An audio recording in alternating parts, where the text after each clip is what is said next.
Hey there, welcome back to BehaviorWorx. It's Mandy, your gluten-free OT, bringing you kind of a fun episode with a little seasonal twist, gonna help you fall in love with gluten-free.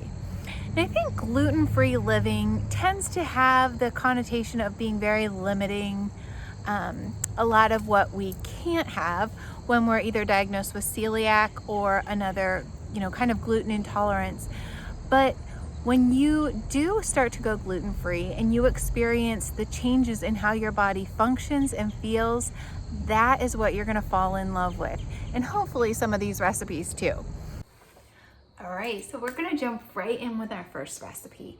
Now when fall hits and we get a little bit of the chill in the air, at least we do here in Western Pennsylvania, there is nothing better than a warm, yummy soup. I fall in love with that every single year. Today we're gonna make an Instant Pot spicy butternut squash soup. Now that's another thing that I love is my Instant Pot, and I'm so glad that I'm able to use that small appliance with my gluten-free cooking. So here's a tip I wanted to offer you. When we first were all diagnosed with celiac, we were very curious, as you might be, about what all needs to change in our kitchen. And I've talked in previous videos about storing food separately and preparing food separately, but there are also certain appliances that can't be shared. Things like a toaster where breadcrumbs get in and there can be cross-contamination. You need to have a separate appliance. Now for an Instant Pot, because the part of the appliance where the food touches is all able to be submerged in water and washed with hot soapy water, it's okay to use your Instant Pot for non-gluten-free recipes as well as gluten-free recipes. But one thing that we do have separately, in addition to the toaster, is our mixer. The mixer, when we bake, especially, some flour kind of gets up into the components, and I would never want inadvertently to have some regular flour drip down into our gluten-free cookies or cakes or whatever. So we do have a separate mixer that we use for all of our gluten-free baking. And if there's ever anything I do make with gluten in it, I use the handheld mixer. A crock pot is another. The entire inside of the crock pot is able to be submerged in water in the lid, and so that's okay. You can share that appliance among different recipes. So just a little tip, again, if you're new and you're figuring all this out, there's a lot of questions. What do I need to do? How do I do all this? What's my kitchen gonna look like? So that was what was advised to us, and that's the rule of thumb that we follow. The very first step we need to do is take our butternut squash. Love the freshness of these, available where I live at Amish produce stands, but certainly at any grocery store this time of year. We're gonna peel and dice this up, and then we're going to get out the Instant Pot and go on to step 2.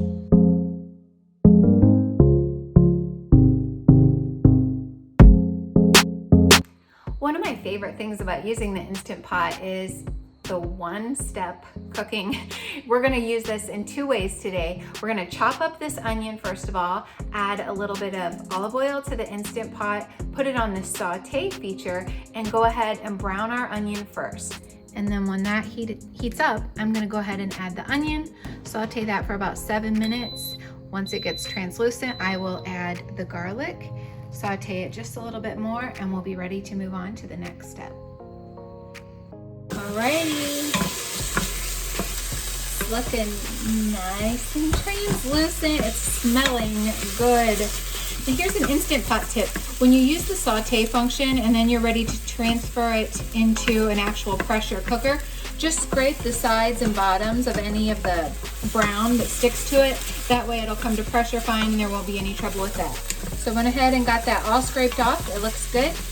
We're gonna turn it off of the saute mode and then add the rest of the ingredients and turn it back on to pressure cook.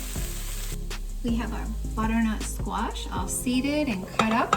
We're gonna add that, as well as 1 tablespoon of brown sugar, a teaspoon of salt, a half a teaspoon of black pepper, a half a teaspoon of ground ginger, and the optional one is a half a teaspoon of curry powder, but I did want to go ahead and add that. Lastly, we're going to add in the 5 cups of vegetable broth. This container is 4 cups, so we'll just add that plus 1 more.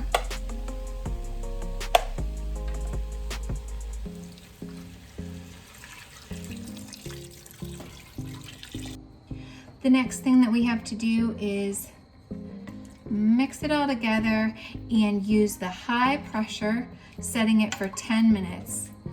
It does take a little bit of time for that pressure to build too. So we're gonna put the lid on, make sure the pressure valve is sealed shut, set it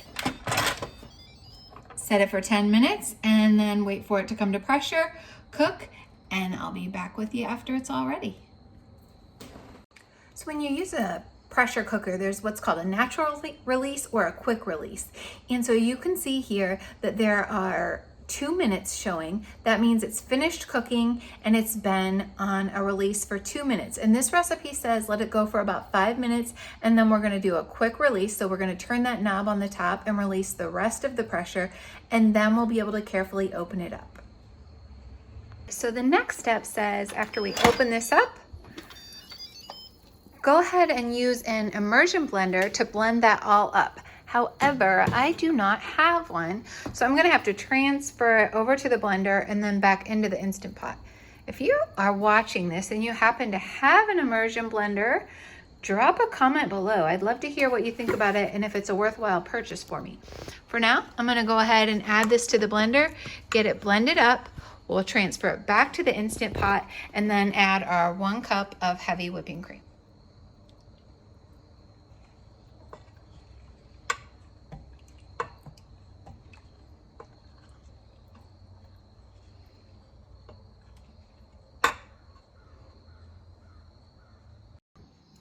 So this salad's a little bit different than a typical tossed salad I would make.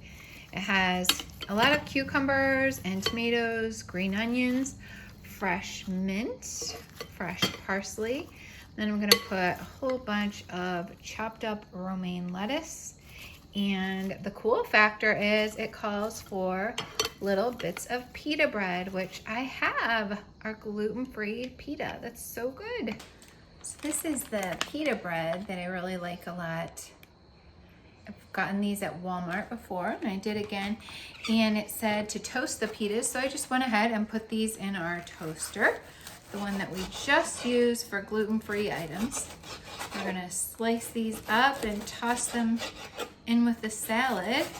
And I suppose this is kind of acting in place of a crouton, which you can occasionally find gluten-free, not always, so I've also made my own. But I think this will be a fun little twist.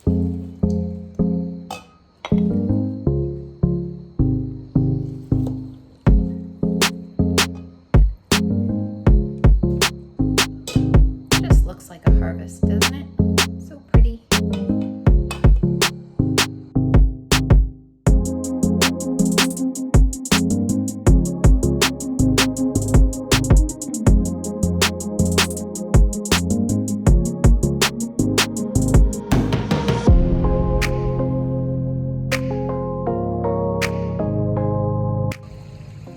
In Kristan's training, she talks a lot about the why, the science behind what it means to go gluten-free and how that has such a positive impact on our bodies and our systems for those of us who can't tolerate and process gluten. She is a wealth of information, and if you're new to the gluten-free scene or are curious about it, or even an expert and you want to learn more, definitely check out her training, some of the interviews on our channel, and tap into her wealth of knowledge. Fall is such a great time to capitalize on that fresh, healthy produce, especially where I live. A lot of Amish are around, so the produce stands are in abundance. Tonight we're gonna make a spaghetti squash recipe I found on Amazon. It's called Mediterranean spaghetti squash. It takes a spaghetti squash, a lot of good fresh goodness, a red bell pepper, sweet onion, garlic. This one takes chicken, and also kind of a twist for me on a spaghetti squash recipe is artichoke hearts. So I'm kind of curious how that's gonna come out, but I'll keep you posted. So spaghetti squash is such a great alternative to regular spaghetti when you're cooking gluten-free. Plus, it's a lot healthier as well. And this fall, I love to do a lot of squash cooking. So the spaghetti squash has been sliced in half. I got the insides all pulled apart, pulled out, and then I just placed that face down on a baking sheet to cook for about 45 minutes. You add some water to that, and then once that comes out, you'll see the spaghetti squash just scoops out really easily. Now I'm cutting up some vegetables, and we'll get ready to saute the chicken and then the vegetables, and those are the items that will be added to the spaghetti squash. All right, now that my veggies are chopped, it's okay to go ahead and cut up the chicken. Not gonna lie, this is probably my least favorite part. I'm not a fan of handling this, but again, it's worth it. And as a side note, it's important when you're choosing your meat to get the meat without any extra antibiotics. If you have a local farm where you're able to get your meat, even better. Then you know it's been raised without any of the extra hormones. We certainly don't need any of that.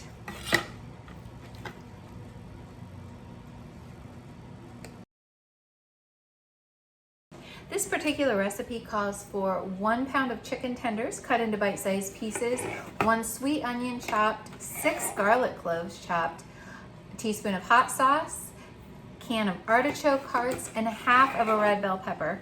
So lucky me, some left over for snacks.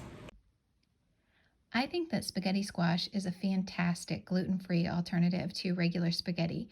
However, as a pediatric occupational therapist, I often work with families on food chaining and helping them transition to a gluten-free lifestyle with their kids.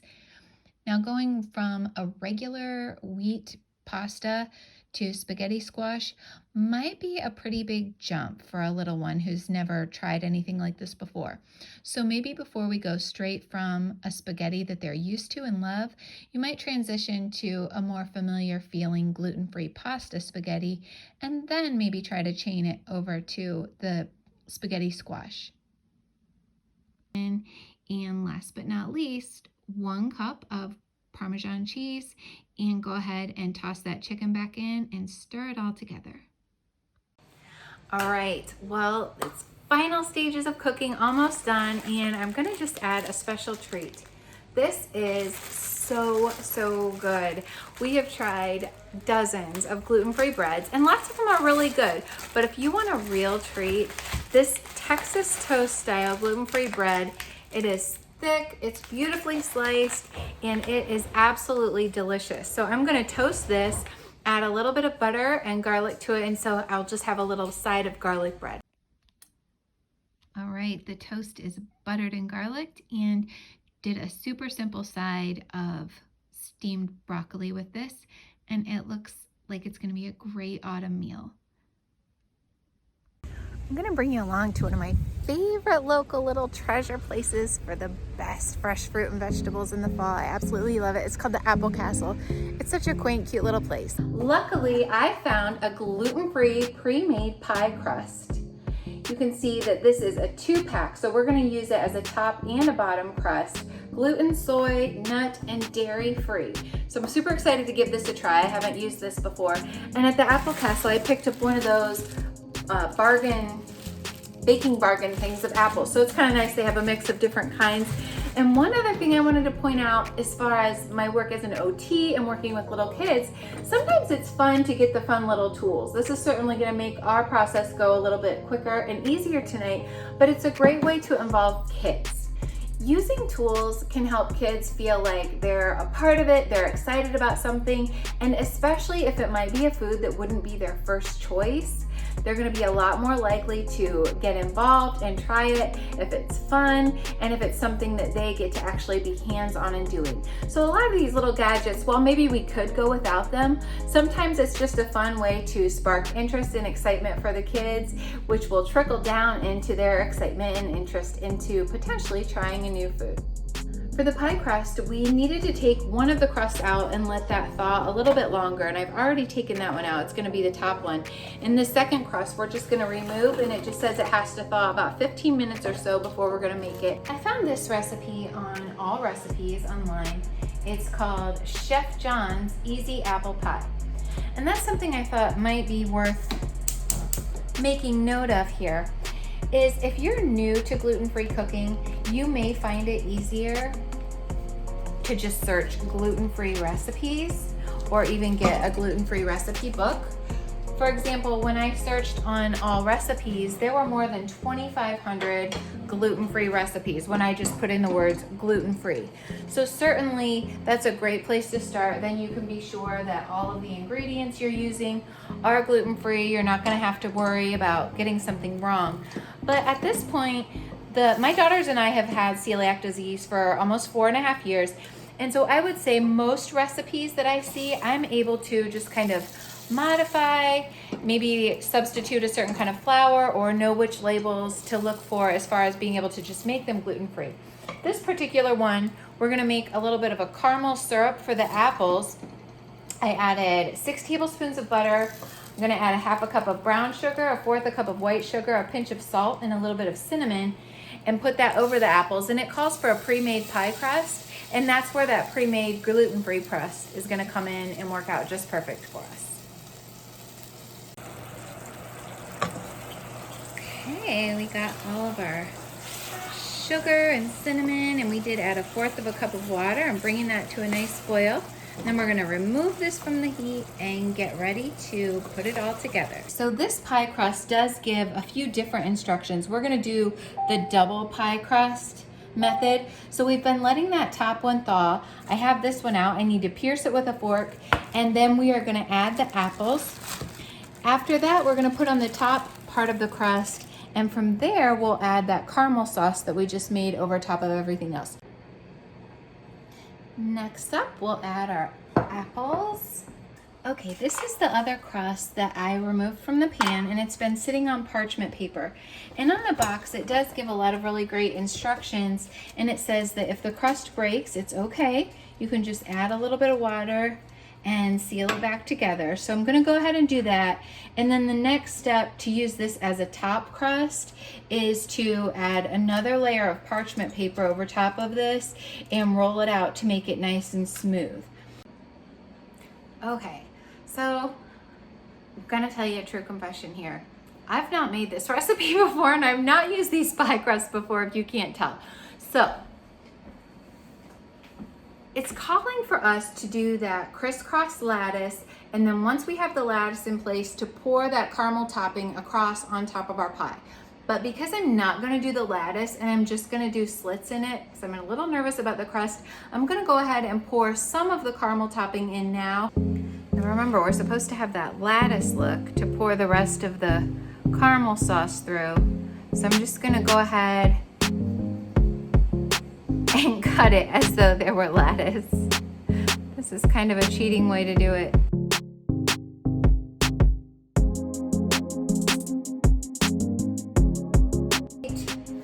I don't know if this is gonna be the prettiest thing I've ever made, but gosh, it smells good. So I've got the oven preheated to 425. I'm gonna go ahead and put this in for 15 minutes, then lower the temperature to 350 and bake for another, it said like 35 to 40 minutes. All right, it's the moment of truth. Oh my gosh. Ooh, I'm glad I put that cookie sheet under there, but looky. Oh, it smells good.